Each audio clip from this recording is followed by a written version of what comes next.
নবম ও দশম শ্রেণীর তথ্য ও যোগাযোগ প্রযুক্তি বইয়ের ষষ্ঠ অধ্যায় এর ধারাবাহিক ক্লাস হিসেবে আজকে থাকছে ব্যবহারিক সমস্যা 16। আমরা প্রোগ্রামিং নিয়ে ক্লাস করতেছিলাম, তো ধারাবাহিকতার প্রেক্ষিতে আজকে 16 নম্বর ব্যবহারিক ক্লাস। এই যে 100 ধারার 1 থেকে 100 ধারার যোগফল নির্ণয়ের একটা প্রোগ্রাম লিখি, অথবা 1 থেকে 100 পর্যন্ত সকল ধনাত্মক সংখ্যার যোগফল নির্ণয়ের প্রোগ্রাম লিখি। তাহলে এই হচ্ছে কোড। এই কোডকে আমরা ইনপুট করি, পরে যদি সঠিক হয় তাহলে এই সংখ্যাটা আমার করবে ফলাফল হিসেবে প্রদর্শিত হবে।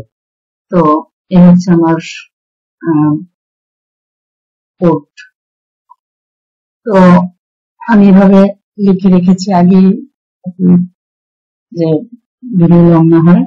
তো sum equal to 0, count 1, while count is less than or equal 100, sum plus count, sum plus count, count plus 1, print the sum of the value is sum. এই হচ্ছে আমার। এবার আমি রান করে দেখি। তো রান করে দেখা হলো যে আমার ওই যে সংখ্যাটা বইয়ে ছিল ওই সংখ্যাটাই আমার রান হয়েছে। প্রোগ্রামটি অবশ্যই সঠিক হয়েছে। তো এই ছিল আমার 16 নম্বর ব্যবহারিক সমস্যা। এটার কন্টেন্টটা কি দেখি।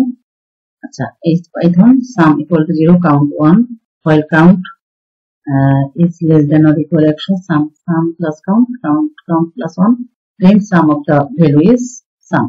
এটার ব্যাখ্যা হচ্ছে count 1 এর মানে হচ্ছে লুপ শুরু হওয়ার আগে কাউন্টার ভেরিয়েবল 1 দিয়ে শুরু হয়। while count is less than or equal 3, যতক্ষণ পর্যন্ত count 3 এর কম বা সমান ততক্ষণ লুপ চলবে। print ICT, প্রতিবার লুপে ICT প্রিন্ট হবে। count plus 1, প্রতিবার 1 করে বাড়ানো হবে যেন লুপ থেমে যায়। তো এই যে ধাপ এই যে 1 শুরুতে sum plus 0, count 1 সেট করা হয়। 2, while লুপ চলবে যতক্ষণ count 100 না হয়। 3, প্রতিবার লুপে sum plus count করে count সংখ্যাটি যোগ হয়। 4, এরপর count plus 1 করে count বাড়ানো হয়। 5, যখন count is greater than 100 তখন লুপ থেমে যায়।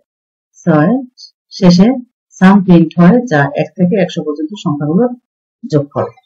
আর এভাবে সবশেষে আউটপুট আমার the sum of the values এটা আসবে। তো এই ছিল আমার ধারাবাহিক ক্লাসের 16 নম্বর ব্যবহারিক সমস্যা। আশা করি সবাই বুঝতে পেরেছি। যদি কোনো সমস্যা থাকে অবশ্যই কমেন্ট বক্সে লিখে জানাবে, চেষ্টা করব তার উত্তর দেওয়ার। আমি যথাসাধ্য চেষ্টা করেছি এটাকে ধারণা দেওয়ার, যার কারণে আমি কন্টেন্ট আকারেও তৈরি করে রেখেছি।